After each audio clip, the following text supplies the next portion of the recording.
Okay, so I'm going to go over Monroe's motivated sequence right now, and I'm using the web program eMaze to give this presentation. Um, you might want to check out eMaze as kind of an alternative to PowerPoint or Prezi if you want to try something new. It's kind of cool. So eMaze is another option for you, and it is completely free. So let's go ahead and take a look at Monroe's motivated sequence and what it is that you need to do in your presentation. Now, I just want to remind you that this is worth 25% of your grade. So it is important that you not only watch this presentation, but that you take notes and that you try to organize your presentation as closely to this model as possible. Okay, here we go.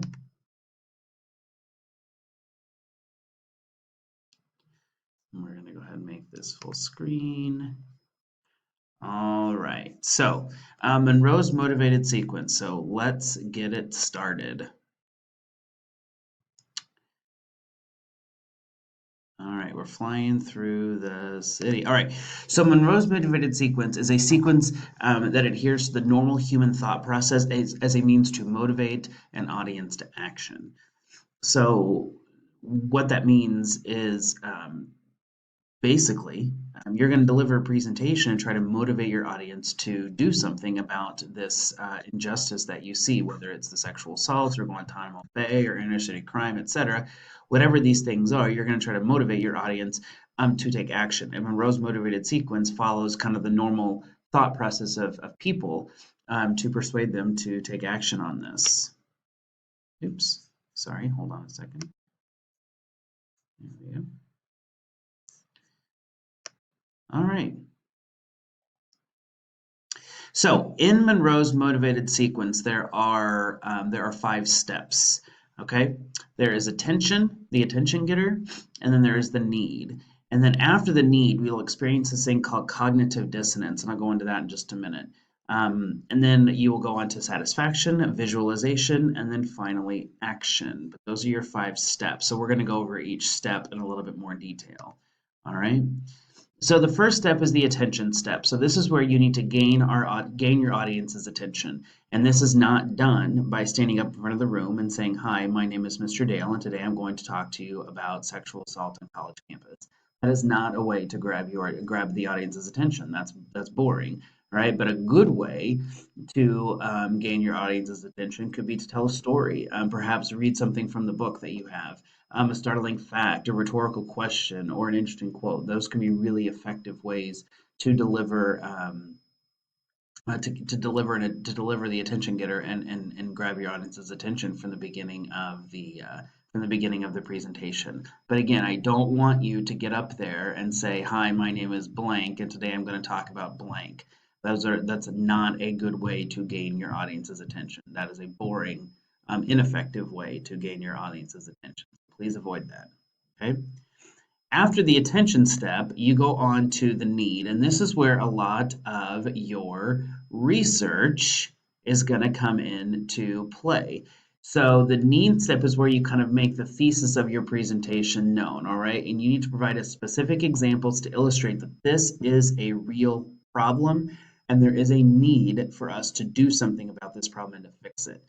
So this is where you're going to give us statistical data, personal testimony, specific examples to illustrate the need. But you got to show us that this is a real problem. Don't just tell us that college sexual assault is a big deal, right? You need to show us with examples and with data and with figures that help us understand that this is a really big problem. And this is again, this is where a lot of your research is going to come into play here. Okay, your need step could very well be more than one slide. These are, this doesn't have to just be, you don't have to cram all this information on one slide. In fact, it's probably better if you don't. So these things can be multiple slides, but part of the same step, okay? But a really important thing here with the need is the audience must see how the problem affects them so they're motivated to hear a solution. Because if you're giving us a problem that your audience doesn't really care much about, um, then we're not going to really be motivated to try to fix it. So you have to figure out a way to get us interested in the topic and help us understand how it relates to us and to our world today. Okay.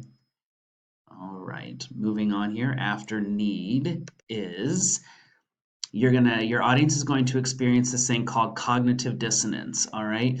So cognitive dissonance is where your audience existed in one state of mind. They thought, they thought one way before going into your presentation, but now they've heard there's this big problem, and their brain is in this state of cognitive dissonance. It's upset. It's disorganized because you kind of ruptured their normal way of thinking, right? So you have more than one conflicting idea present, and this causes a feeling of discomfort or dissonance, okay? So the best way to resolve cognitive dissonance is to give your audience a solution, all right? So because your audience wants their brain to exist in mental harmony, right? They want everything to be resolved within their brain, okay? So they're going to be really willing to hear a solution once you put them in the state of cognitive dissonance, okay? Now, this is not really so much a step in Monroe's motivated sequence. This is something the audience is going to experience as a result of following Monroe's motivated sequence, okay? All right, so after the cognitive dissonance, you've given them a problem, they're in this weird state, they want to hear a solution, so you're going to give it to them. So the next one is where you give them the satisfaction step or the solution. All right, so you're going to present a solution to the problem. All right, so this is another area where a lot of your research is going to come in, because you're going to tell us what has happened what's happened to solve this problem. What have organizations or governments or institutions or whatever, what have they done to help solve this problem?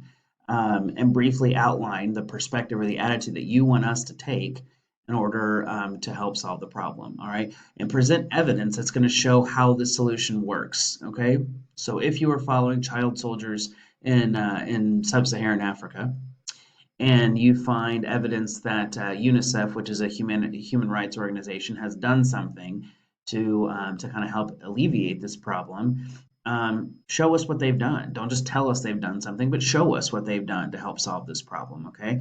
Make sure your solution logically solves the problem, okay?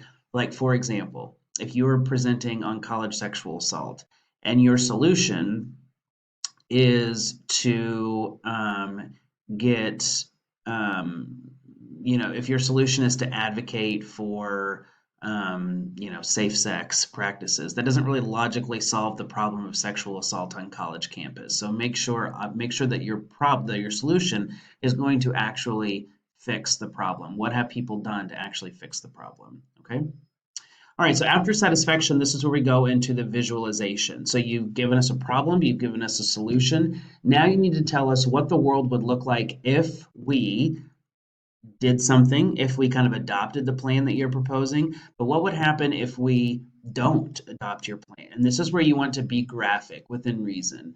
Okay, so if we decide that we want to do something about this problem, and if we want to adopt and continue with the solutions that certain organizations, governments, institutions, whatever, have already put into place, what's it going to look like if we follow down that path? What is a what is what are human rights going to look like for detainees that go into Guantanamo Bay if we adopt the solution? What's the NFL going to look like if we what's the NFL and safety for NFL athletes going to look like if we adopt the solution that you proposed on the previous slide? Okay, but you also want to show us what would happen if we don't. So what are the continuing trends that we're going to see? And you can be graphic. You can show us pictures that we're going to see, we're going to see more things like this if we don't adopt the solution. But you really want us to understand that we have two choices. We can further down this path and try to do something about this problem, or we can ignore this problem and look at what will continue to happen. So you've got a couple options there for how you want to persuade us, okay? But again, be graphic within reason, okay?